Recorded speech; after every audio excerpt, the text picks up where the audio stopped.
Welcome to the Big Game Hunting Podcast, where we help hunters like you prepare for the big game hunting adventures you've always dreamed of. Now, here's your host, John McAdams.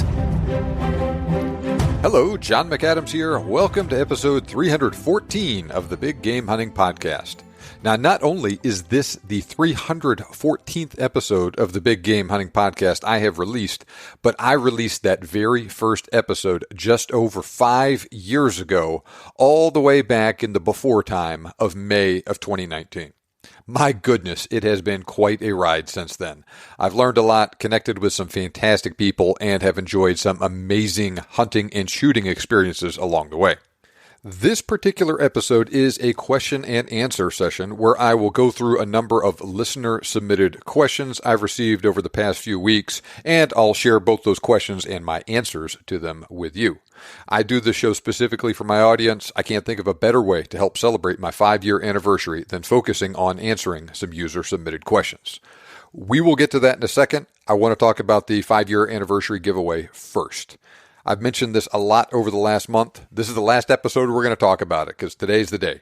We are celebrating this 5-year milestone in style, and I have partnered with some amazing companies in the outdoor space to give away some awesome products to listeners as a sign of my gratitude and appreciation for your support.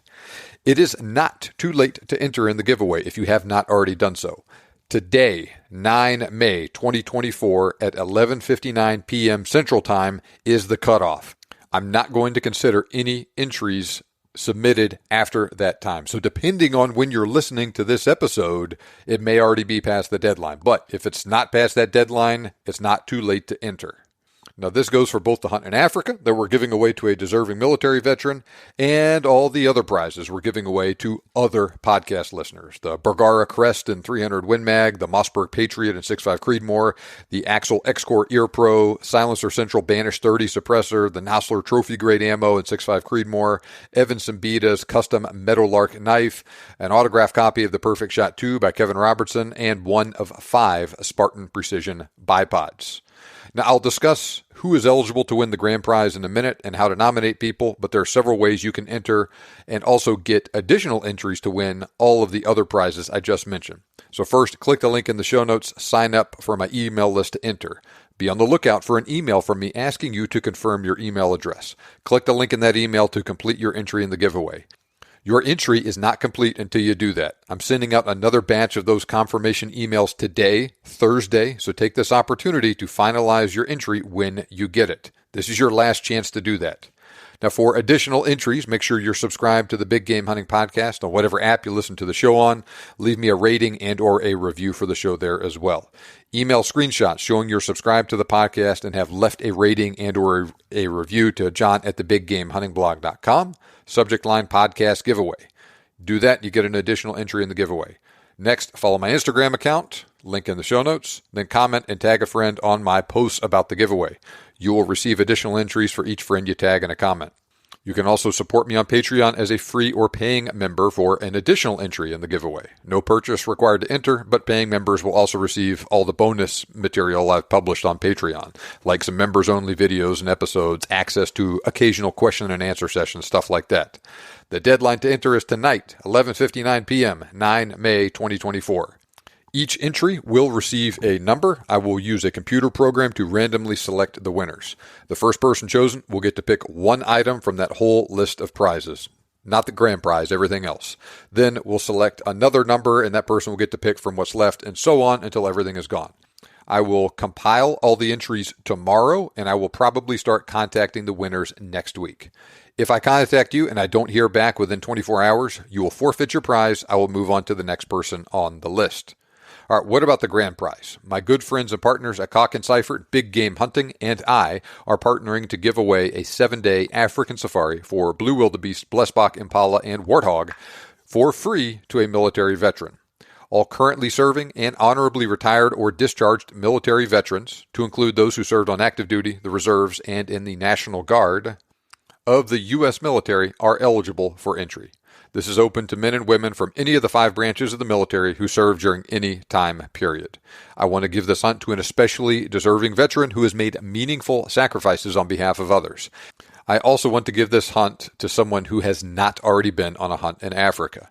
So nominate someone you know who meets those criteria and who would really appreciate a hunt like this. Get in touch with me. Tell me why you think this person you have in mind deserves this hunt in Africa.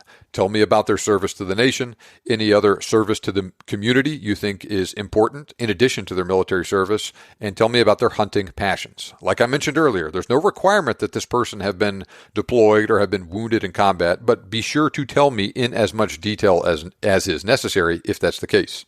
Keep your message as brief as possible, but be thorough. Tell me everything I need to know about this person and why you think he or she deserves this hunt. Like I said, I want to give this hunt to a man or woman who has worked hard for their country, has done the right thing, who has sacrificed for others, and who has always dreamed of hunting in Africa, but just hasn't had the time and or the money to go. We're not going to select this person through a random draw. I've partnered with a couple of other hunters and military veterans who are going to help me sort through all the nominations, and we will select the man or woman we think is most deserving. Don't email me a DD214 or anything like that. I will work one-on-one with the person we are ultimately considering for this hunt to verify his or her service. Email nominations to john@thebiggamehuntingblog.com. Subject line, Africa Hunt Giveaway. Once again, deadline to submit, 11:59 p.m. Central Time, 9 May 2024. We'll go through all the nominations, reach out to the winner after that. Now, that may take a couple days or even a couple of weeks for us to select the person who gets this hunt. We're going to carefully consider all of the nominees and select the person we think is the best fit. The winner gets a 7-day, 6-night hunt for blue wildebeest, impala, blesbok, and warthog for free. Within reason, we can make changes or substitutions to the animals hunted. The winner can also bring up to one non-hunting guest along as well. Now, the hunt is with Cock and Seifert Big Game Hunting in Limpopo Province of South Africa. We're going to do a podcast interview with the winner, and we're also going to video the hunt similar to what we did with the 2023 Big Game Hunting podcast hunt. I'm tentatively scheduling this hunt for June of 2025. The hunting and the weather are both fantastic in that part of South Africa then, but we do have flexibility with dates. I'll work with the winner on this, but that's when we would like to do it. The hunt itself is covered here. The winner will need to pay their own airfare into Johannesburg, pay for their own taxidermy, and other incidentals. And before we dive into the question and answer session, I want to just give one more special thanks to all the sponsors who made this possible. In alphabetical order, AXIL, Bergara, Mossberg, Nosler, Kevin Robertson, Evan Siembida, Silencer Central, and the folks at Spartan Precision. Thank you all very much for the things that you have generously donated to this giveaway. Check out episode 306, link in the show notes for more details and disclaimers about the giveaway. Okay, now that we've got all that out of the way, let's dive into some listener questions. Okay, so the first question we have is from a listener named Christopher. He writes, "Thanks for this opportunity. I have 2 suppressors on the way, so I have been consuming as much material as I can about hunting and shooting my hunting rifle with a can. What I have not seen so far, or haven't found, is a conversation about zeroing a rifle with a suppressor. Do you re-zero your rifle when you get a can? What is the anticipated POI and MPBR shift from a can? How does a suppressor affect Leupold's CDS turret system? Is it better to have 1 can per rifle so you don't have to repeat the zeroing process? These sorts of things." Okay, good question. Do you need to re-zero your rifle when you get a can? Sort of. This also goes along with question 2 about the anticipated point of impact shift. Here's an example from when I got my first can in 2022. I had a rifle all set up and ready to go in 6.5 Creedmoor. It was zeroed at 100 yards without a can, just with a muzzle brake, which is what I had on it when I got the rifle. When I got the can, I put that suppressor on the rifle, took it to the range, and my point of impact was, I don't remember the details, but maybe 2 inches off, a little bit to the left and a little bit low with the can. So it was a simple matter of just adjusting the scope, firing another group, and getting it back perfectly zeroed. It really was that easy. That rifle did have a POI shift, but it wasn't a tremendous one. But it was also a big enough POI shift that I'm really glad I did not try to go hunting, just slapping that suppressor on it and without checking zero at the range first. I've used several different suppressors on several different rifles. Everything from, say, that 6.5 Creedmoor, which had a pretty thick, stiff barrel, to a much lighter, thinner contour barrel on a Winchester Model 70. Every single one of those rifles has experienced a point of impact shift going from without a suppressor to with a suppressor, and vice versa. Now, my real thin-barreled Winchester Model 70 had the biggest shift in the point of impact. I want to say it was like 4 inches at 50 yards. In this case, it went low when I put the suppressor on. But I've had some go high and some go off to the side. So it all just really depends. The only way to know for sure is to take it to the range and test it out for yourself. Now, the suppressor is not going to really affect Leupold's CDS turret system. I've experienced a very small change of velocity, maybe 10, maybe 20 feet per second at the high end in muzzle velocity, putting the suppressor on versus not having it on at all. Not enough to make a big difference. You can make that change if you want to when you order your suppressor, but you're going to have probably a bigger velocity variation from other things, like your rifle being maybe really clean or really dirty, temperature variations. You may even have more shot-to-shot variation in a box of ammo than you're going to get from putting the suppressor on there. So, yeah, I mean, do that if you want to, if it makes you feel confident, but I would not stress about it. And as far as, let's say we have a hunting load set up for this rifle with this scope, and you have your custom dial all set up for it without the can, you put the can on it, what's going to happen? Well, you're going to need to re-zero, but as long as you are properly zeroed at whatever range with a suppressor that your CDS is set up for, it's not going to affect it at all. You would still just, once again, remember, as long as it is properly zeroed with the can and whatever your CDS is set up at, it is really a matter of dialing the scope to 300 yards with that CDS if your target's at 300 yards, and then just squeezing the trigger and making the shot. Is it better to have one can per rifle so you don't have to repeat the zeroing process? I would say not really. I have 2 suppressors that I really use on a bunch of different rifles, being the Banish 30 and the Banish Backcountry. And I almost exclusively hunt and shoot on all my rifles with either of those suppressors. Now, if you go from the Backcountry to the 30 on the same rifle, there will be a point of impact shift. Probably not as big as it would be going from suppressed to unsuppressed or vice versa, but it is a different weight on the end of the barrel, and that will affect things. But I keep all my rifles pretty well zeroed for use with one of those cans, and I almost exclusively hunt with the Banish Backcountry now. Now, part of the problem I deal with, just with the nature of my job, is I'm always trying out new stuff. I'm putting a new scope on a rifle, using new ammo in the same rifle, that sort of thing. And so I'm always making adjustments. But let's just say you're a typical hunter where you got one rifle that you do most of your hunting with, and you have a load that works really well in it, and then you get a suppressor. Put that suppressor on that rifle, zero it, that whole setup, and you should be good to go. The only way you would run into problems is if, say, you happen to be going on a hunt in a place where you could not legally use that suppressor and you have to hunt unsuppressed. But that's really just a matter of re-zeroing your rifle without the suppressor. It really is that simple for the most part. Okay, Chris, I hope that answered your questions. Let's move on to the next question. This one is from another guy named John.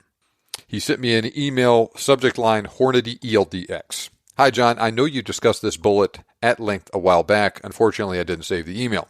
As I remember it, there were some problems using this bullet for plains game. Hornady makes it in a 150 grain version for the 280 Remington, which I plan to take to the East Cape in June. I do not intend to take shots more than 200 to 250 yards. Closer would be even better. Could you refresh my memory on the issues with this bullet? Many thanks, John. Here is my response. Good question, John. The ELDX is great for longer range shooting situations. It's accurate, it has a high BC, and it is designed to expand at low velocities. But you could run into trouble when using that bullet on a large animal at close range, though. Some people say they quote-unquote expand like a varmint bullet, but that has not been my experience. Even so, I have seen horrific expansion and lots of ruin meat with close range impacts with that bullet. Penetration can be terrible in those cases too. Not always, but it can be. If you were in a situation where you were almost certain you would be shooting at an animal over 200 yards away, then I think the ELDX is perfect. I would not recommend using it in a situation where you might have to take a shot at something big inside 100 yards, though, like a kudu or a wildebeest. That is a recipe for a long day of tracking. Stepping outside my answer to John for a second, I'll elaborate on that. The ELDX is a very soft bullet that is designed to expand at low impact velocities. Hornady did build some expansion inhibiting mechanisms into that bullet to keep it from failing catastrophically at closer range shots.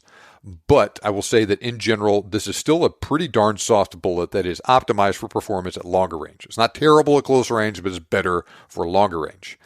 Now, the East Cape is one of those places in South Africa where a longer shot is more of a possibility, especially when you're comparing it to a place like the thick Bushveld in Limpopo province. So I don't think the ELDX is a terrible choice for this situation, and it's further complicated by the fact that there just aren't that many bullet choices in loaded ammo for the 280 Remington these days. Part of the other problem, though, with the 280 Remington is that due to just the nature of that cartridge, Hornady puts their 150 grain ELDX in it instead of the 162 grain ELDX that's also 7mm they use in the 7 Rim Mag and the 280 Ackley Improved. So that lighter 150 grain bullet just doesn't have as much meat to it as those little bit heavier versions of the bullet do.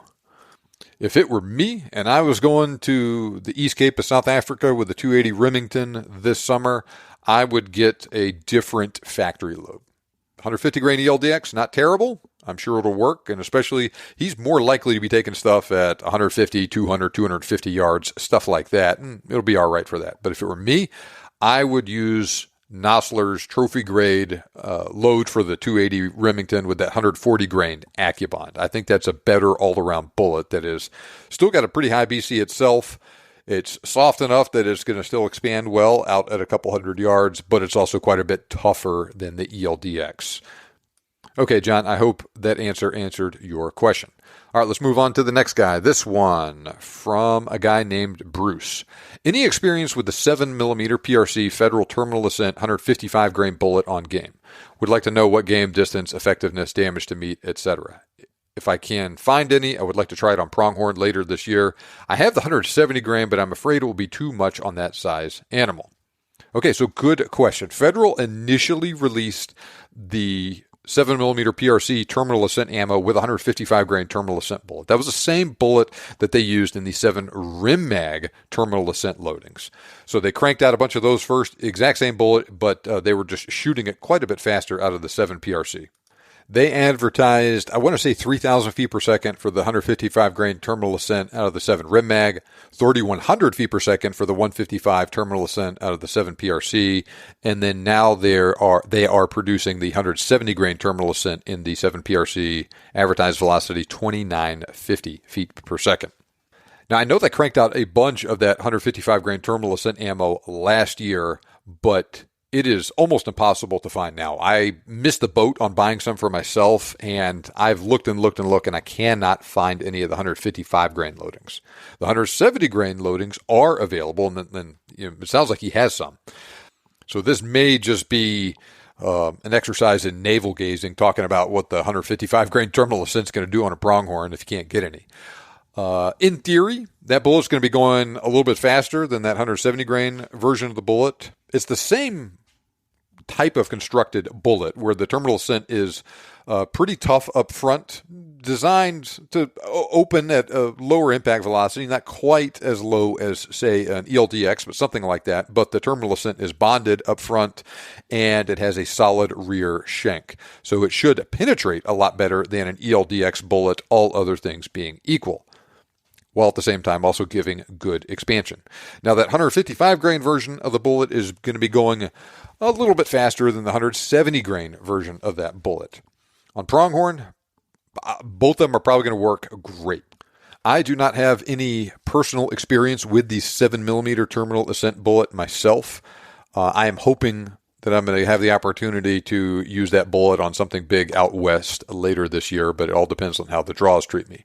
The 30 caliber versions of it are wonderful, though. We've had a lot of experience with clients using that 200 grain terminal ascent and the 155 grain from the 7 rim mag on game in Africa. Most of that stuff has been pretty close range, and those bullets have been very, very tough, just like advertised, and they just kill the heck out of game. Devastating terminal effects on game, and we haven't recovered one yet, even from big stuff like Wildebeest, Zebra, Gemsbach, Kudu, and even Eland. So it's worked wonderfully. I would have zero concerns about using that bullet on a pronghorn. And I think the little bit slower 170 grain terminal ascent is actually probably going to give you a little bit less meat damage, all other things being equal, than the 155 grain bullet that's going a little bit faster. So Bruce, I hope that answers your question. Okay, next question from a guy named Eric, 6.8 Western Future. Just wanted to take the time and ask you, being that you know a lot more than I do, with ADG coming out with brass for the 6.8, do you think this will help more manufacturers get on board with producing rounds for this cartridge? I think it's a great all-around cartridge. I'd love to see more options for it.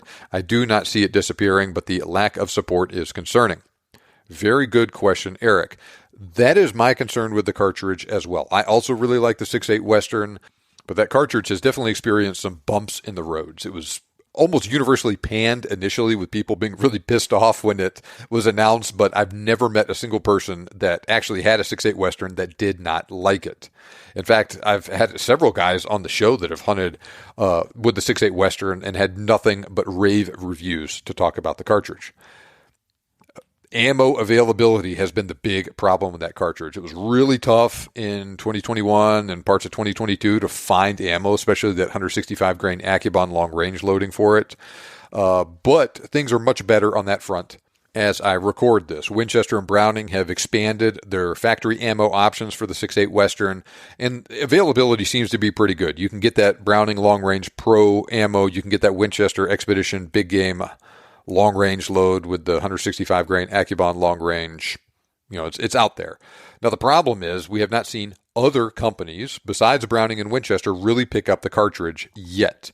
You can get stuff from places like Hendershots and Choice Ammo that's semi-custom hand loads for the cartridge, but we haven't seen Federal pick it up yet. We haven't seen Hornady or Nosler pick it up yet. We haven't seen Remington pick it up yet. I talked with the guys at Barnes at the SCI show and asked them what the deal was, and they said, we'd love to pick it up, and they even designed a bullet for it. It's specifically a high BC copper 277 caliber bullet that someone could hand load in the 6.8 Western, but they said one of the big reasons why they haven't done anything as far as factory ammo goes for the cartridge yet is they can't get brass for it. So this development with ADG coming out with brass for the 6.8 Western is a positive sign. I think this cartridge is good enough and provides enough benefits to people that it will stand on its own 2 feet, but it's got to make it through these challenging times that it's going through right now logistically. If things keep progressing in the direction that they are going now, which is in a good direction, we're going to see a company other than Winchester or Browning pick up the cartridge. Maybe it's going to be Barnes. Maybe it's going to be Nosler. But I bet, if I had to guess, it's going to be one of those two companies. And then at some point, Federal and Remington are going to pick it up together. And then way down the road, we're going to have Hornady finally be the last company to pick up the 6.8 Western, if it ever comes to that point. So that's both my prediction and what I hope to see out of this cartridge in the future. So I hope that answers your question, Eric. Okay, next question from a guy named Tim. I want to build an all-around hunting rifle that will get used occasionally for ringing some target plates at 200 to 600 yards. It would have a modern target-inspired stock, but not a chassis or bench style, as it will still be carried when hunting. Plan is to shoot factory ammo, provided I can get acceptable hunting accuracy at 200 to 400 yards. Barrel will be threaded for suppressor use. I know the suppressor adds overall length and weight. Caliber of choice is .308 Winchester. Probably an improved twist for long 4-caliber distance bullets. I see normal .308 Winchester rifles with barrel lengths of 16 to 26 inches. What barrel length would maximize performance at these ranges while still being compact enough for good hunting with and without a suppressor? Okay, so good question. Let's run some numbers here. 18 inches is a pretty common barrel length for people that have a 308 and want to run a suppressor on it. Case in point, I have a friend that has a Bergara Ridge with an 18-inch barrel.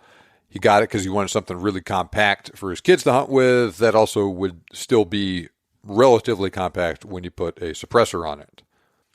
Almost every company is going to publish factory load ballistics with a 24-inch barrel. Now, the 308 loses velocity for every inch you cut off of the barrel, shorter than 24 inches, just like every other cartridge, but it is a more efficient round, and you're going to lose probably less velocity than you would for something else, especially like a big Magnum or something like a 300 Win Mag or something like that. So if you run the numbers for some of the higher BC hunting loads out there, like Hornady's Precision Hunter ammo with 178 grain ELDX, I want to say that is a .552 BC. Same thing with Federal's Terminal Ascent ammo, .520 BC. Both have a advertised velocity 2,600 feet per second. Let's just figure conservatively that you're going to lose about 30 feet per second per inch of barrel that you cut off. So you go from 24 inches down to 18 inches. You're going to lose 180 feet per second of velocity. So that puts you at 2420 feet per second of a muzzle velocity with that stuff estimated out of a 24-inch barrel. Calculate the numbers on that ammo, and you are indeed still well above the minimum recommended impact velocity for those bullets when you get out to about 400 yards. For instance, the ELDX, 178 grain ELDX, is doing 1847 feet per second at 400 yards, has 1,349 foot-pounds of energy out that far.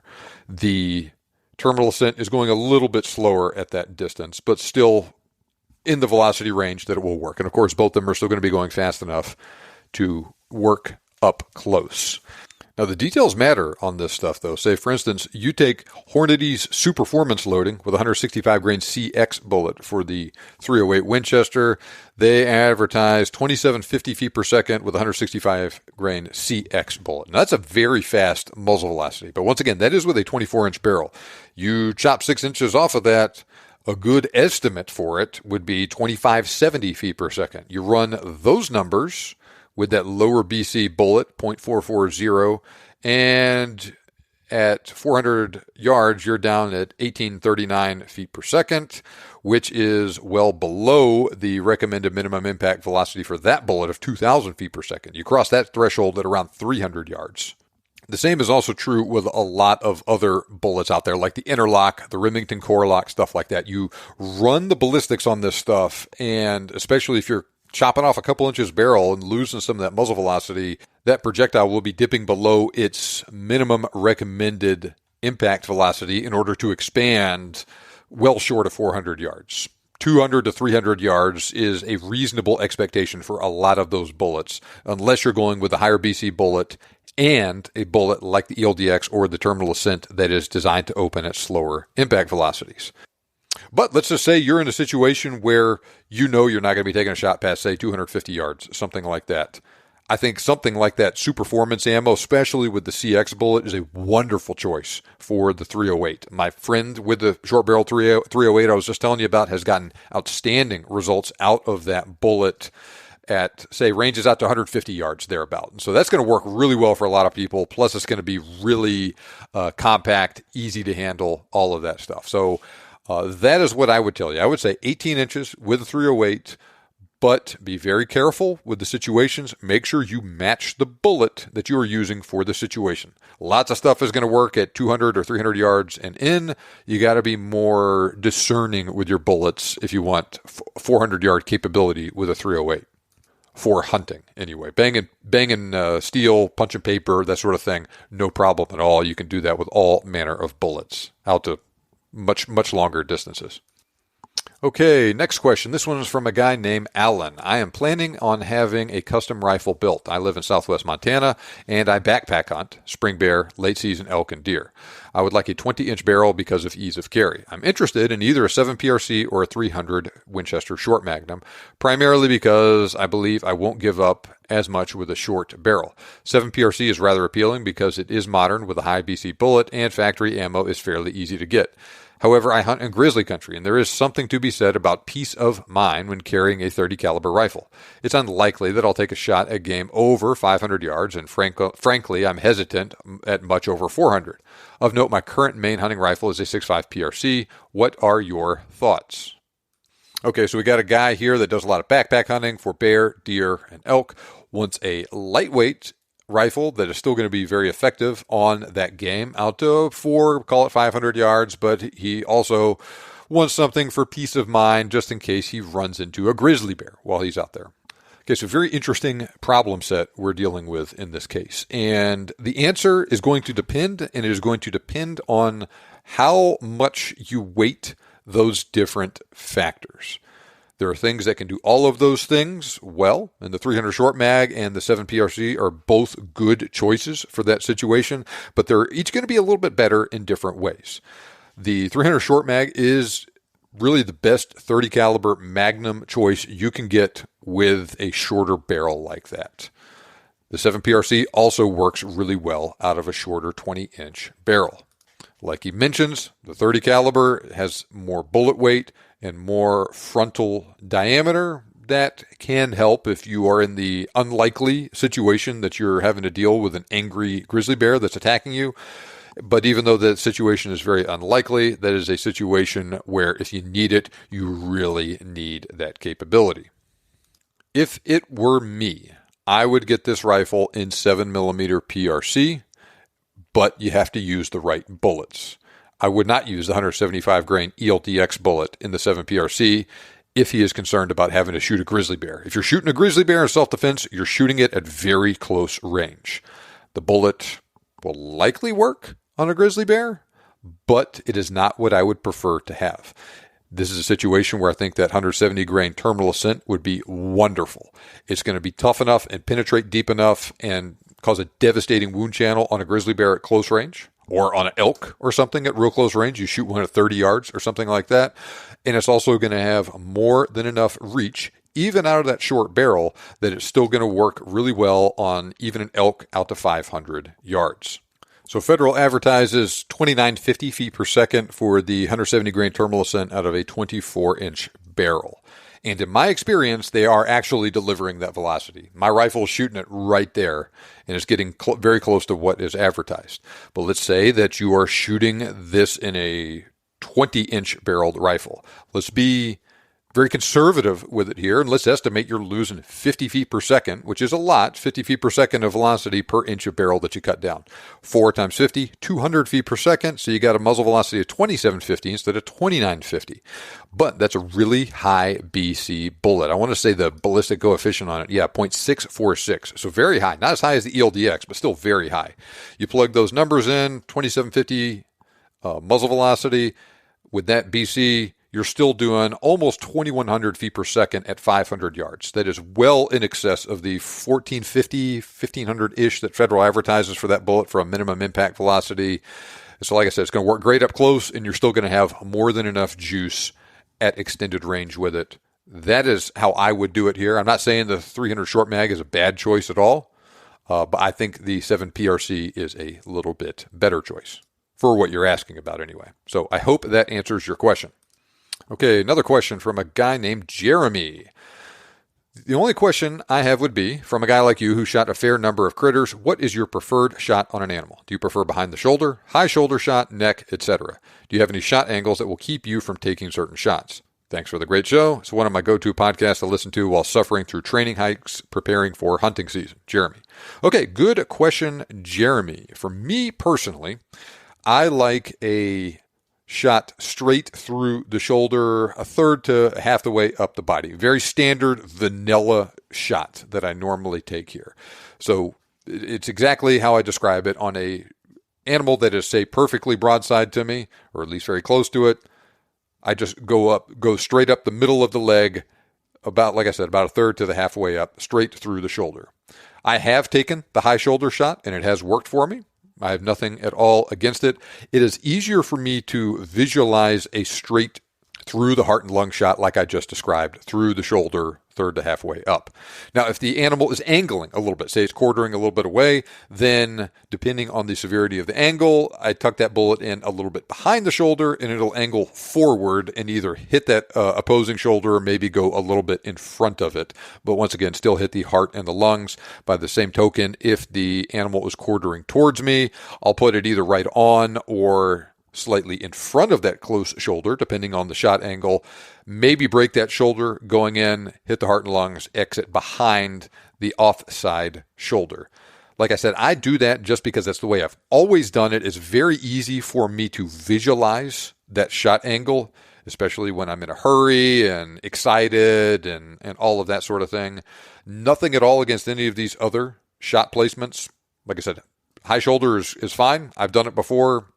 It's just a little bit more complicated for me to visualize. But if you're used to doing something, that is kind of what your brain defaults to out of habit, unless you really train it to do something else. So if you're comfortable with a high shoulder shot, you do it all the time, and that's just what your body is trained to do, then by all means keep doing that.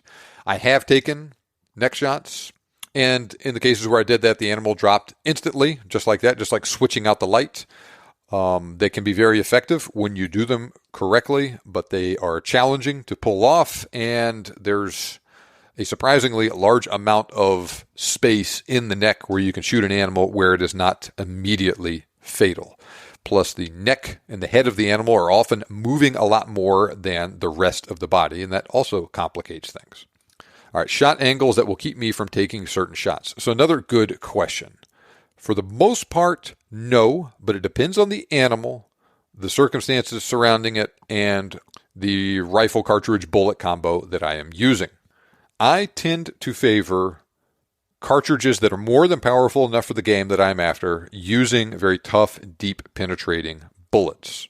Now, those bullets give me the benefit of normally exiting from a broadside or a slightly quartering shot.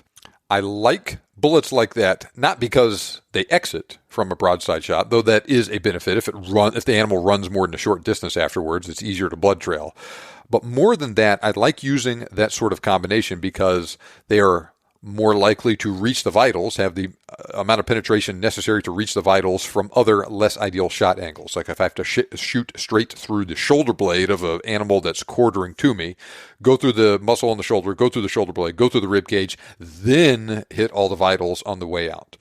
Some bullets that will not exit a broadside animal, say behind the shoulder, may not reach the vitals of an animal on a quartering to shot like that.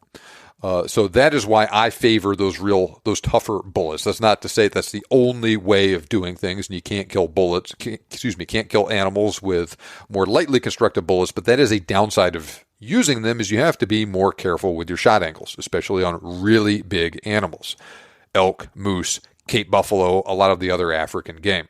So if I were hunting, say, bigger game with a smaller cartridge or a lighter bullet, then I would be more discerning on my shot angles. But like, say, with a 300 Win Mag with a Barnes bullet, or a 30-06 with a Nosler Partition or something like that, I got a lot of leeway for the shot angles that I will take.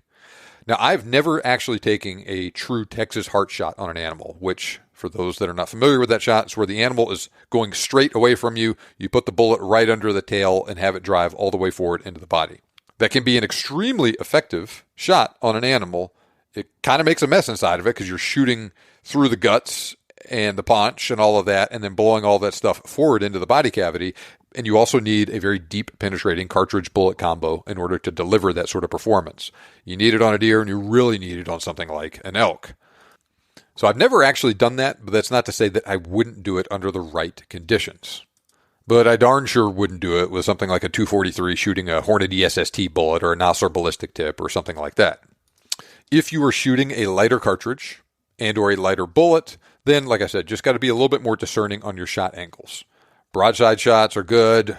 Shots that are slightly quartering one way or another, especially slightly quartering away.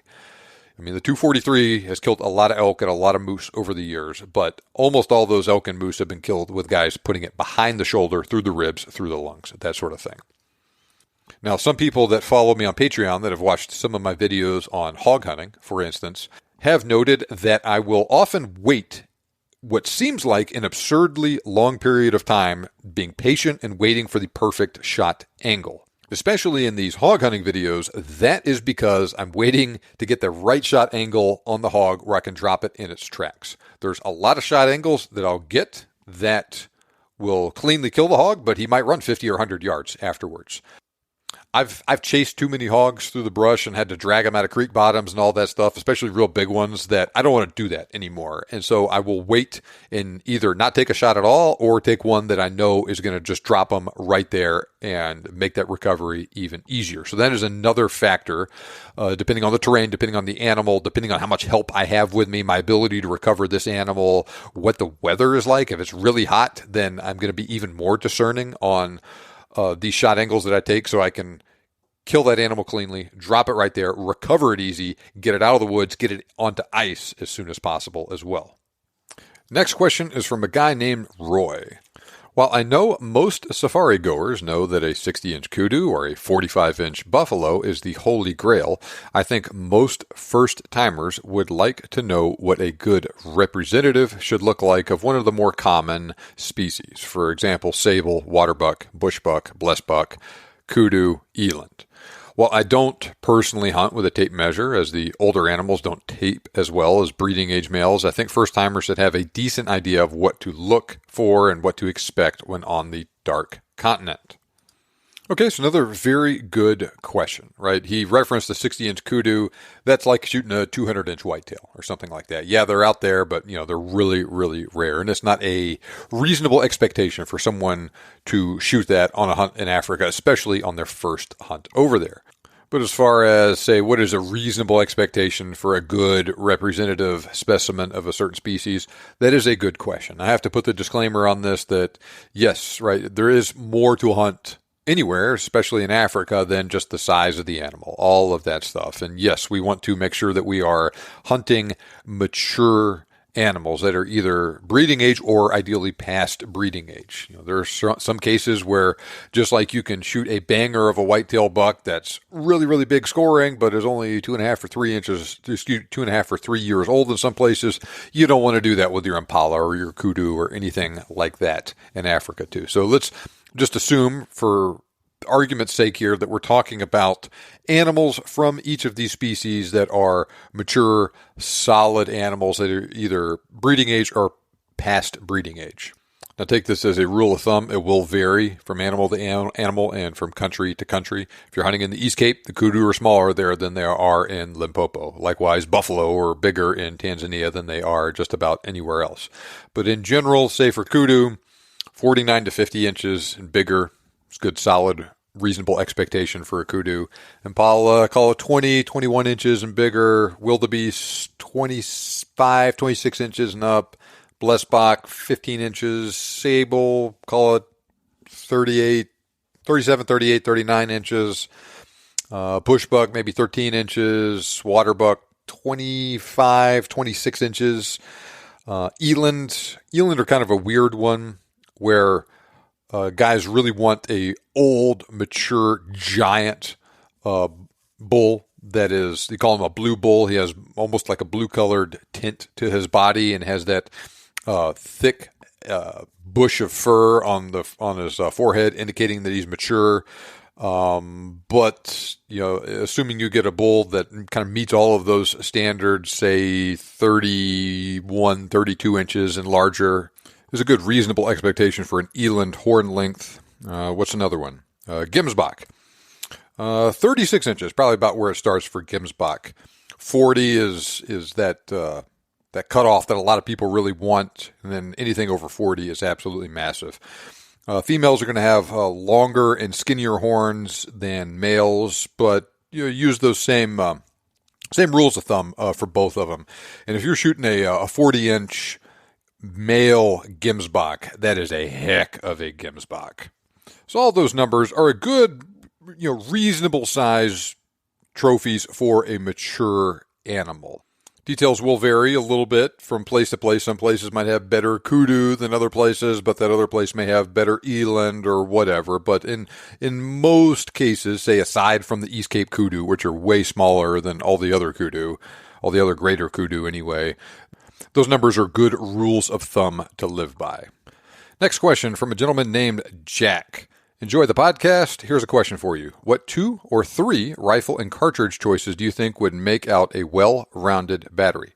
My thoughts are 1, a light recoiling rifle for varmints/predators, up to antelope or deer-sized game. 2, a larger caliber rifle for elk, sheep, even moose and African species. And 3, a potent rifle for big bears. Haven't really looked into African dangerous game. I'd be interested to hear your thoughts.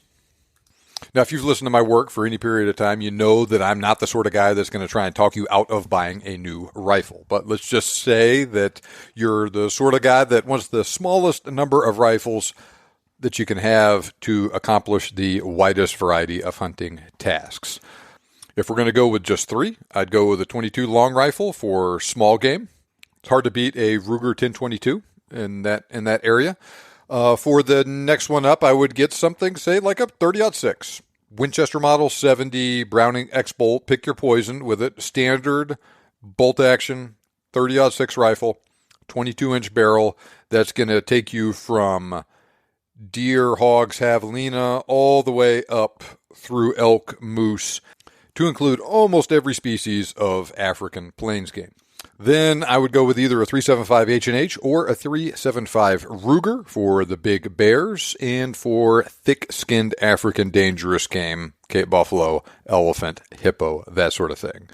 If you're going to go with the 375 H&H, I'd say go with the Winchester Model 70, Safari Express, and go with the Ruger Guide Gun if you want the 375 Ruger.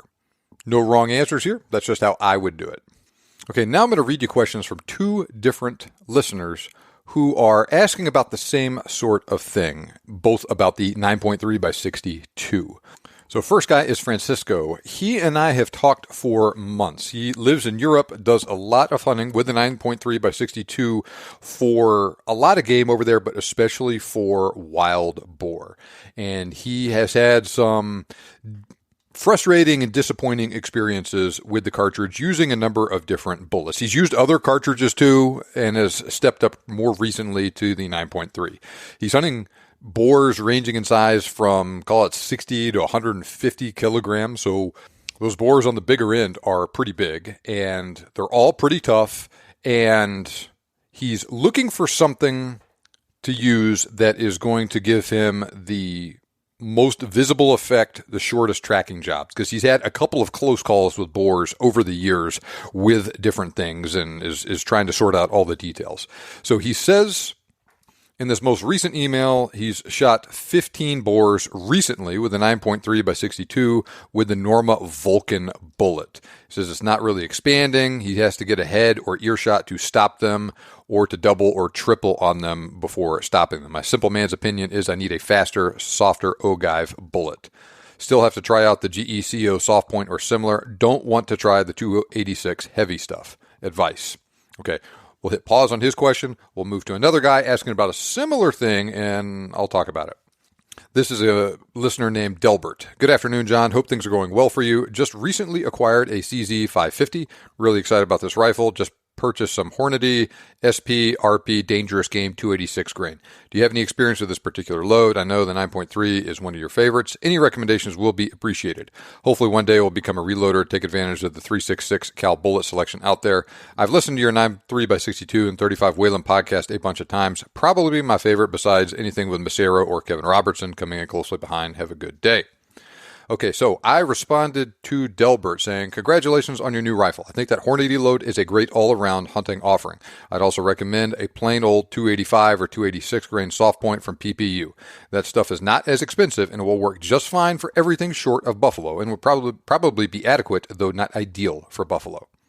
So he responded saying, thanks. I've been shooting Barnes the last few years in my 708, 270, 35 Wayland. Really like them. Very hard to find right now in factory loadings for the 9.3x62. Saw Buffalo Bore offers a 250 grain TSX. Might try to acquire some of those as well. As far as scope, any recommendations? Leaning towards a Leupold 1 to 5, 1.5 to 5, 2 to 7, or 2.5 to 8. I asked him, are you intending to use this as an all-around hunting rifle or a dedicated dangerous game?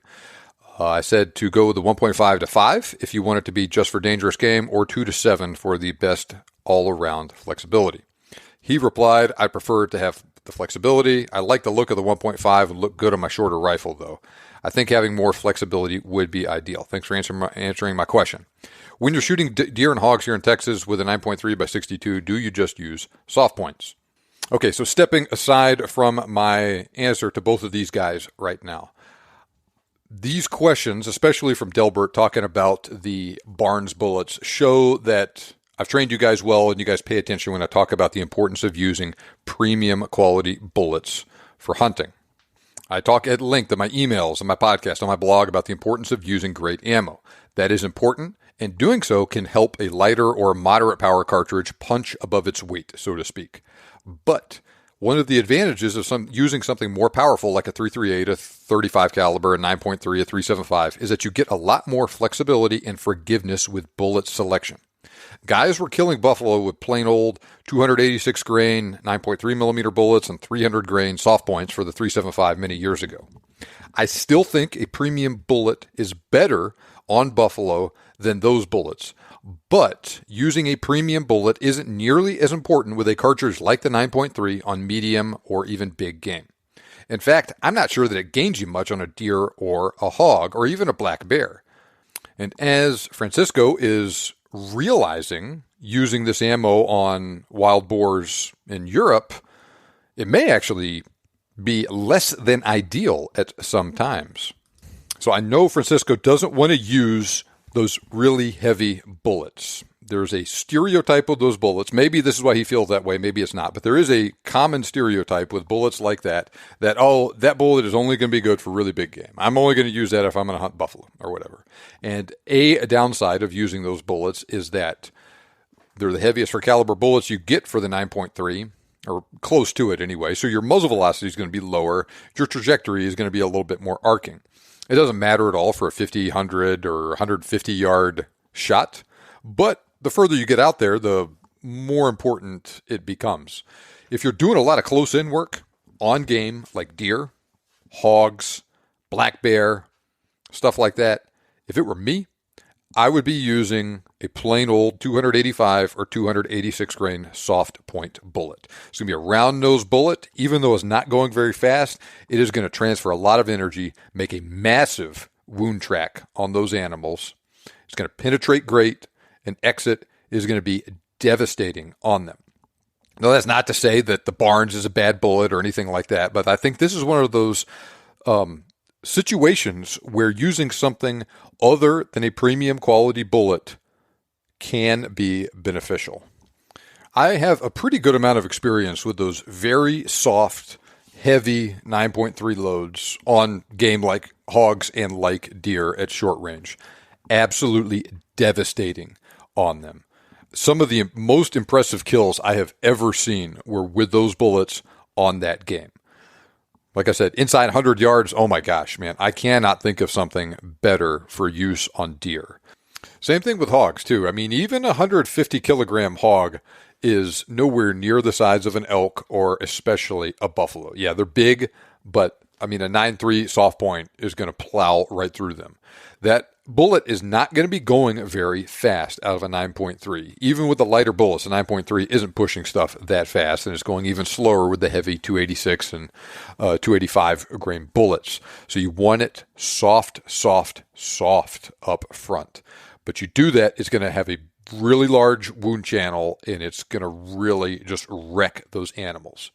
That's what I would use if I was in a close range hunting situation on something like hogs that I didn't want it to go far. Now, the Norma Vulcan is one of Norma's softer loads, but it sounds like it's not giving him quite the performance that he wants on those wild boars.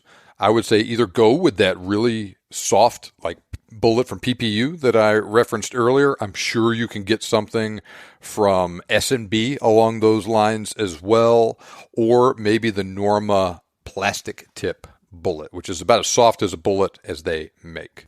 But the benefit of using a very heavy bullet like that in a large caliber cartridge like the 9.3 is that you're still going to get great penetration off of even that really soft bullet on medium-sized game like deer and feral hogs. So I hope that works for you guys. Okay, next question from a guy named Caleb.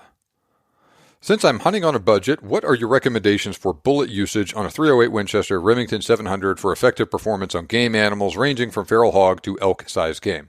I know elk is pushing it for that cartridge, but unfortunately I don't have the resources to upgrade my firearm at this time. Thank you. Love what you're doing with the podcast. Okay, good question.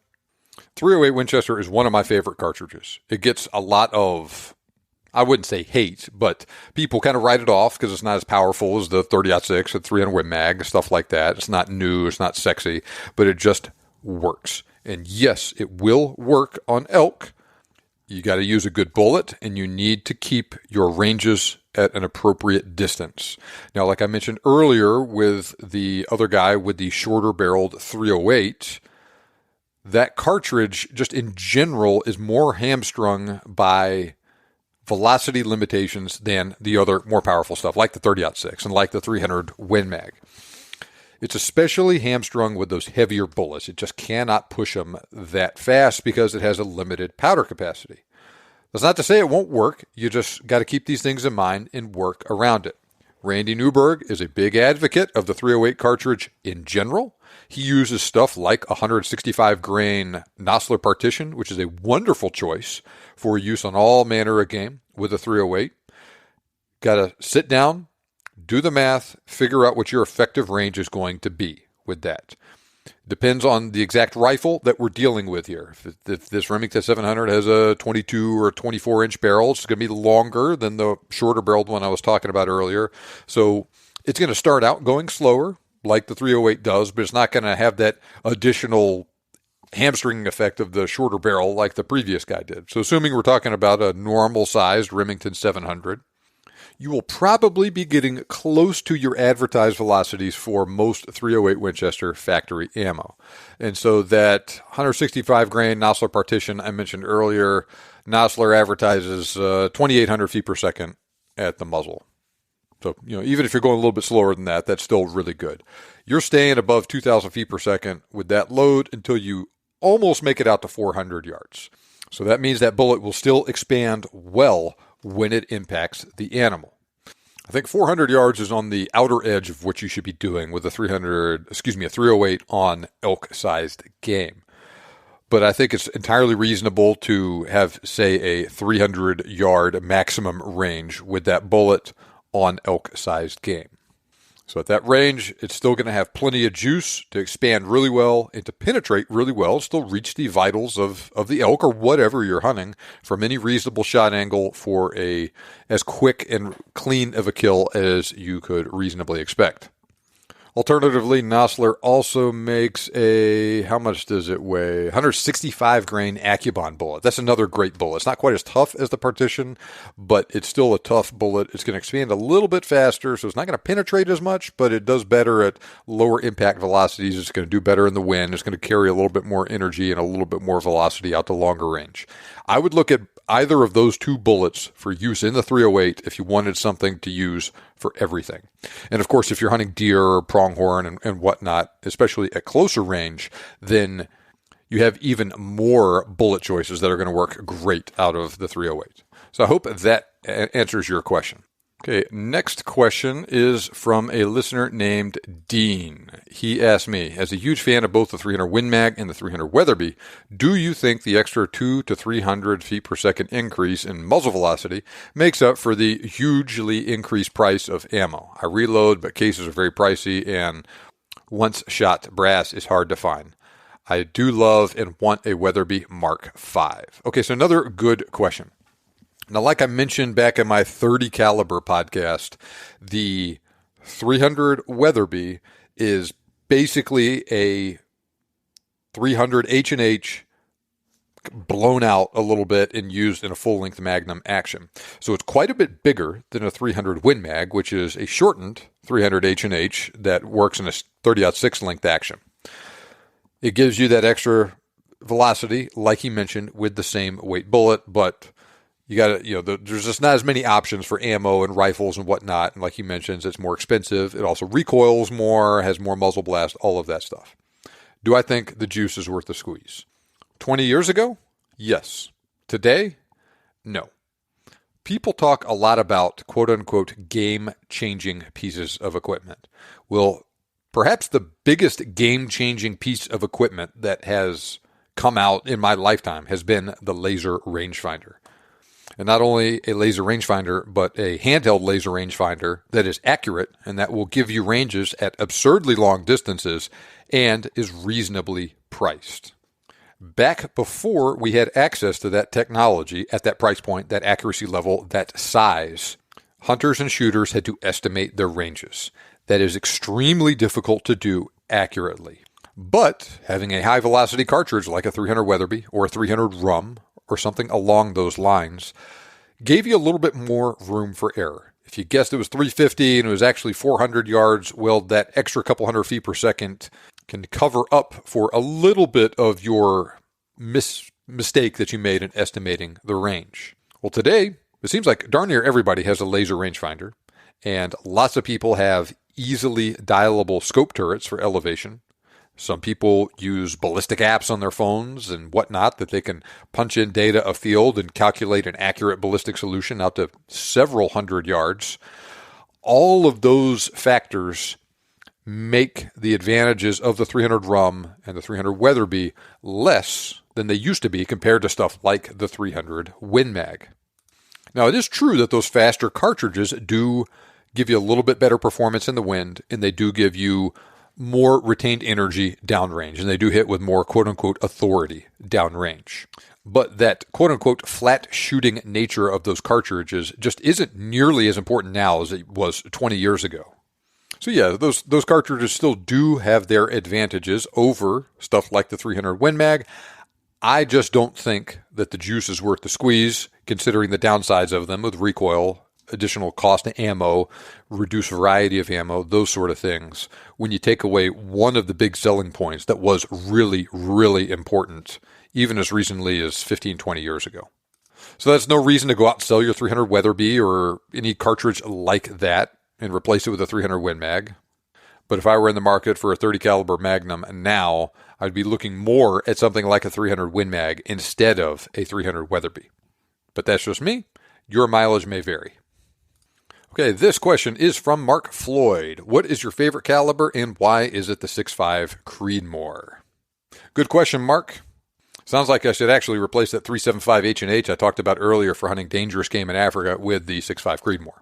Now, I'm just joking, of course. Mark and I were actually just hunting with each other at an exotic ranch out here in Texas, and the guy that was guiding us was a big fan of the 6.5 Swede and was talking about how awesome the 6.5 Swede is and doesn't understand why anyone likes the 6.5 Creedmoor. And we were just having some playful banter about it and all that stuff.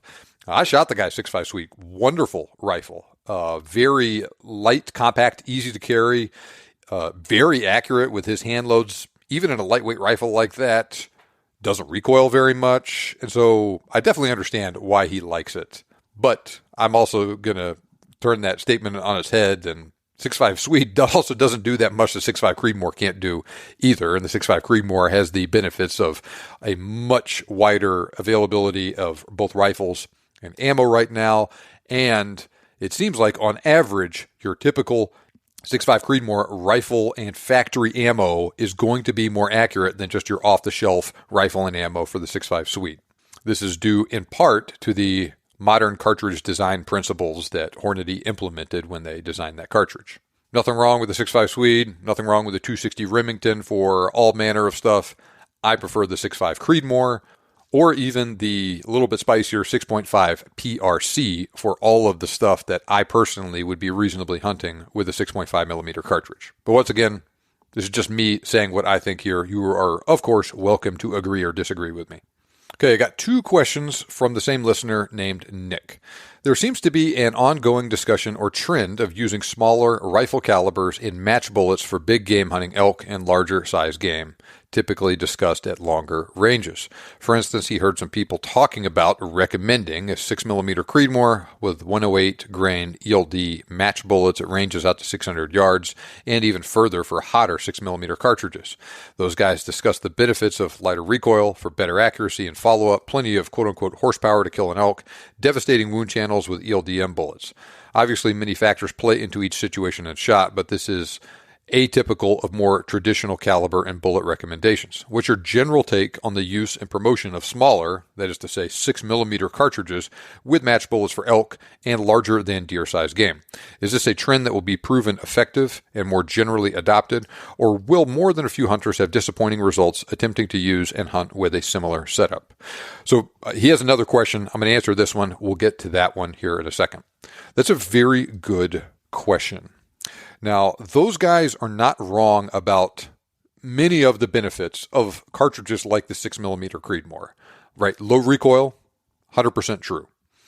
That lower recoil often translates into really good accuracy and facilitates good shot placement. That's especially true for younger or smaller framed hunters. This is also a nice thing to have just in general. You combine that recoil, that low recoil, you can have a lightweight rifle that's really easy to carry in rough terrain and whatnot, and that's a lot easier to lug around, say, a 7-pound 6mm Creedmoor than a 10-pound 300 Win Mag.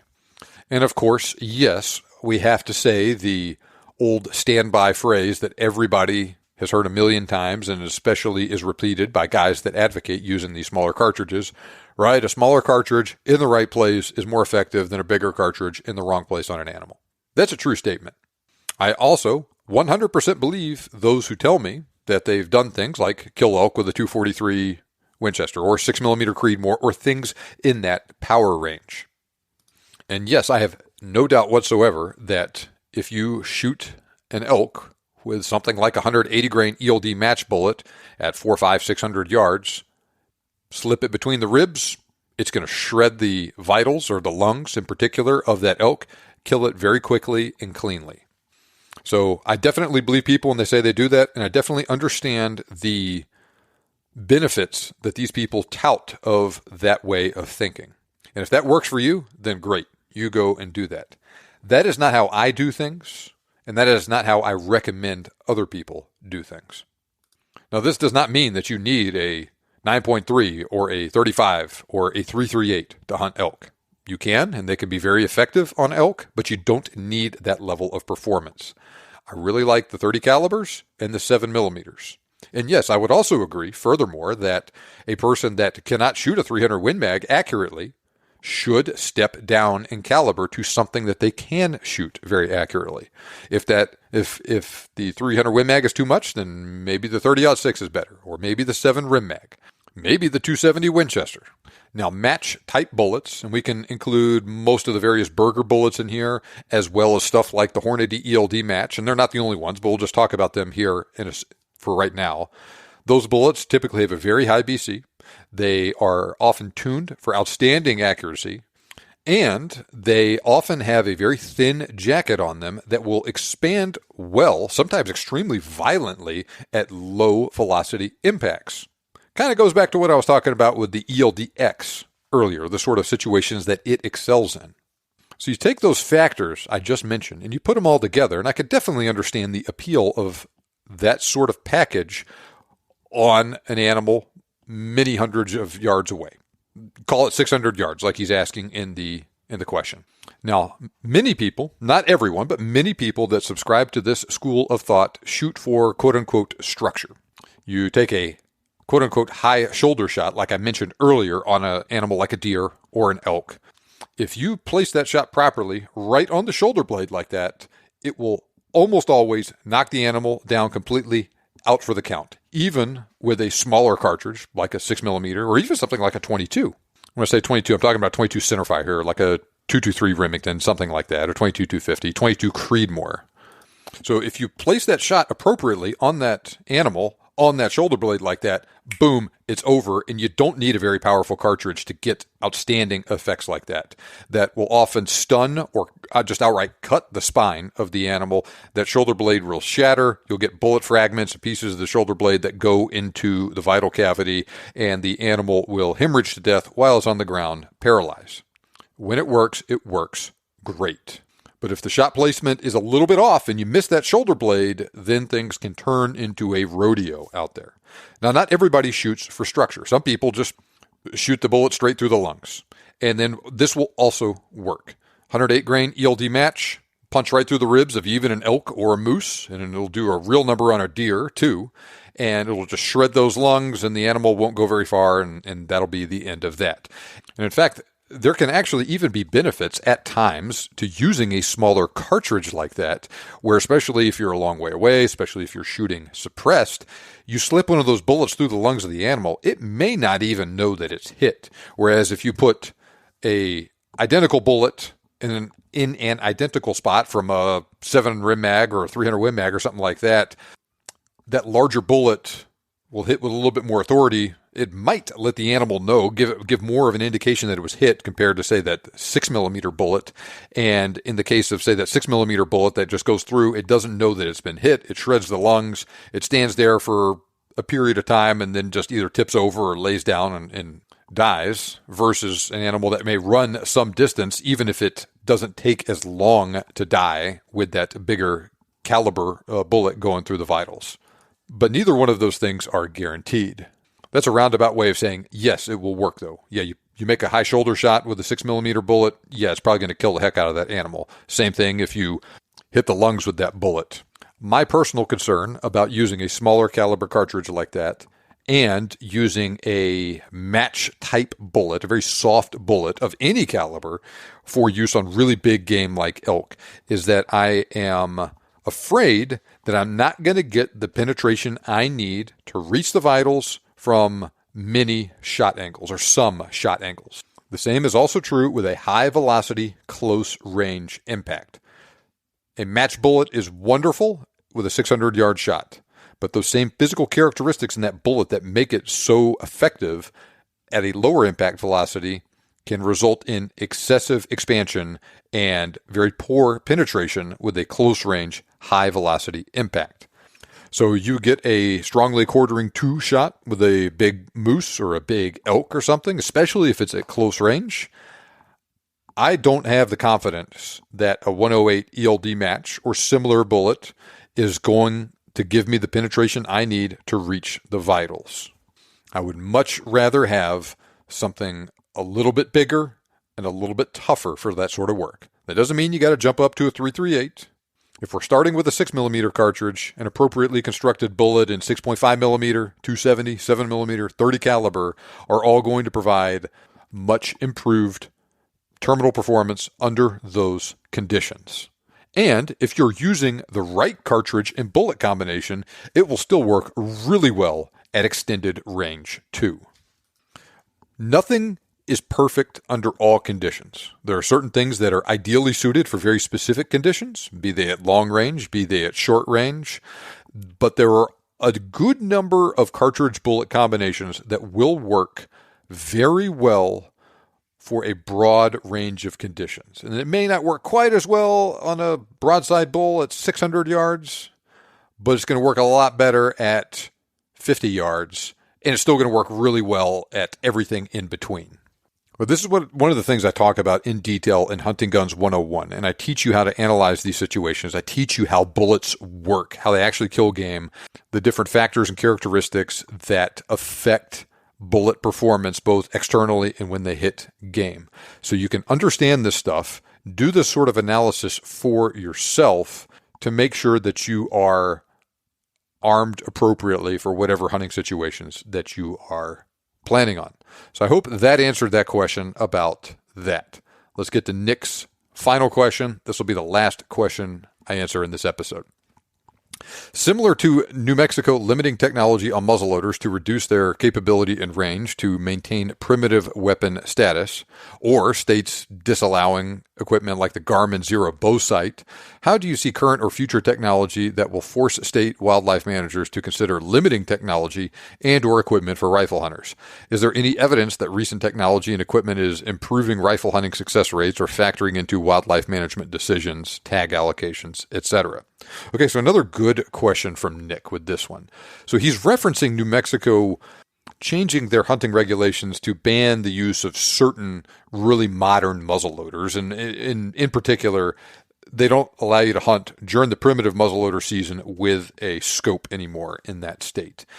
Long story short, New Mexico, like many other states, they have a quota of the number of animals they can harvest in a unit without negatively affecting population levels. So they know, okay, we can kill X number of deer in this unit and have no negative effects on populations. The success rate is X%. That means we can issue this many tags. And so that allows them to maximize hunter opportunity in the state while at the same time exercising responsible wildlife management. Well, the development of really high-tech muzzleloaders that allowed hunters to harvest game at several hundred yards, in many cases approaching what you could get with a centerfire rifle, was resulting in increased hunter success rates and increased animal harvest during the muzzleloader seasons. And so the Game Commission in New Mexico was faced with making a decision. Do we cut the number of tags that we are giving out in these units? Or do we do something to bring hunter success rates back down a little bit so we can still issue a similar number of tags as we used to without killing too many animals in a season? Well, they chose the route of banning certain features on muzzleloaders with the idea of reducing success rates so they wouldn't have to cut tags. Agree or disagree with the decision, that is what they did, and that is why they did it. So Nick is asking, are we going to see similar things start to happen in other states with advances in centerfire rifle technology? Like I mentioned earlier, advances in technology, like with a laser rangefinder, make taking a shot at 600 yards a much more achievable goal than it was even 20 years ago. 20 years ago, a 300 or a 400-yard shot was a really long shot, and you had to be a very high-level marksman in order to do that consistently at the range, never mind on a game animal. But now, I'm not going to say it's easy, but it is a lot easier than it used to be, and people are routinely killing animals at much longer ranges than used to be the case. This is due to a number of factors, but there's some technological advances that went along with it, too. You got the rangefinders, like I talked about. You have better optics, rifles, bullets in general that are all work together to deliver a higher level of accuracy. You have dialable elevation turrets on a scope that make shooting at past your zero range much easier than used to be the case. You have ballistic apps on phones that do a similar thing. You even have scopes with a Bluetooth connectivity between, say, a rangefinder and or a ballistic app on a phone where you can use your rangefinder, lays the target, and then you have your ballistic data for your rifle cartridge bullet combination plugged in on the phone with your environmental stuff. That stuff will shoot a ballistic solution over to your scope and even change and light up a spot on the scope with your exact point of aim that you should have on that animal at that range in order to hit. So in some ways, it seems like we really are living in the future with that sort of stuff. Now, as far as I know, and if you have some hard data on this that contradicts me, I'd be happy to see it. Email me, john@thebiggamehuntingblog.com if you do. But as far as I know, we are not seeing an increase in hunter success rates during modern firearm seasons similar to what we were seeing with muzzleloader seasons in states like New Mexico. And so unless we're starting to see that, I don't think there's any reason for people to make changes to the hunting regulations in order to lower wildlife harvest to keep from negatively affecting wildlife populations overall. I could be wrong, though. Now, we have seen certain equipment and certain activities banned for hunting in different states, like the banning of trail cameras in certain states. How certain states won't let you have, even if they do let you have a trail camera, you can't have a cellular trail camera. Many states ban the use of drones for finding game. Of note, Idaho actually bans what's the terminology they use here? They do not allow electronic devices on a scope or a rifle. So you could not have a scope that has an integrated laser rangefinder in it, for instance. And as far as I know, you could not use that SIG BDX system I was just talking about with the Bluetooth integrated into it and all of that stuff. But that's not to say that you couldn't use just a regular handheld laser rangefinder, calculate the dope on your phone, and then dial it into your scope with a regular turret like the Leupold CDS or something else. But aside from Idaho and that change, which I think is a couple years old, I'm not aware of any regulations along those lines that have been enacted or are even in consideration for enacting anywhere else. Once again, though, email me if I'm wrong, and I'd be happy to learn more about this. So no, Nick, I don't think that is going to be an issue for rifle hunters in the near-term future. Seems like even with these advances in technology that we've had, hunter success rates have not crept up enough, if they have crept up at all, to really cause problems with that sort of thing. Unlike the case with some archery seasons and some muzzleloader seasons like we referenced earlier. Okay, that will do it for the questions for this episode. I sent out an email, I guess last week, soliciting these questions, promising a $25 Cabela's gift card to the person that sent me the best question. Well, Nick, that was you. I really enjoyed those 2 questions that you sent in. Shoot me an email when you listen to this, and I'll send that gift card to you. Thank you to Nick and to everybody else that submitted questions, both ones that I got to in this episode and those that didn't. I really enjoyed answering these questions. I hope you enjoyed listening to it. Shoot me an email, john@thebiggamehuntingblog.com, if this is something you would like to hear more from me in the future. I'd be happy to do these every so often if we get enough interest in it. Now remember, today, 9 May 2024, is the deadline to enter in the podcast giveaway. Click the link in the show notes. Follow me on Instagram. Send me an email with pictures of your rating and review of the show, all that stuff. Do all those things by today to get entered and to get additional entries in that. And also send me nominations for any veterans you think are deserving of that hunt in Africa. This has been a fantastic 5 years, and I'm so happy to celebrate it here with you today. I'm so happy that I started this podcast and that I've gotten to connect with all of you wonderful people that listen to the show and that I correspond with on a regular basis. I've met some amazing, awesome people through the show that there's no way I would have ever met otherwise. And like I said, I also just really enjoy talking about this stuff. And I am glad that there are so many people that enjoy listening to me and that learn things from this podcast. So thank you from the bottom of my heart for all of your support.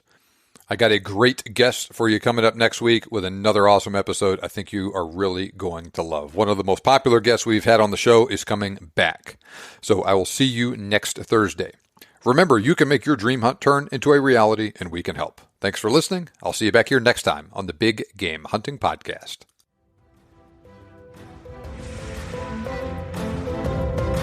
This show may be over, but we have plenty more for you on our website.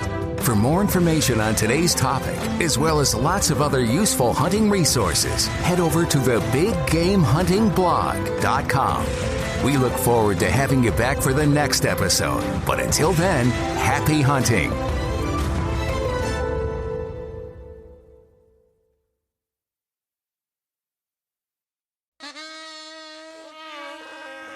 That's the sound of your current hype level at the gas pump. But brace yourself for something fuel nominal, because Unleaded 88 is about to take the hype to a whole new level. Unleaded 88 is cheaper, cleaner, and greener than regular unleaded. Plus, it's homegrown, making Unleaded 88 the clear choice at the pump and totally worth the hype. So pump it up with Unleaded 88, brought to you by Iowa Corn.